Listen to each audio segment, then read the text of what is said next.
This one here is Cha.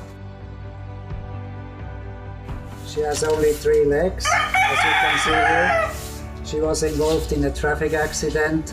She was abandoned on the side of the road and found in the night and taken to the veterinary clinic. She had the first surgery where the leg was pinned with 2 stainless pins, but it turned out unsuccessful. The leg came loose, so we had to amputate the leg.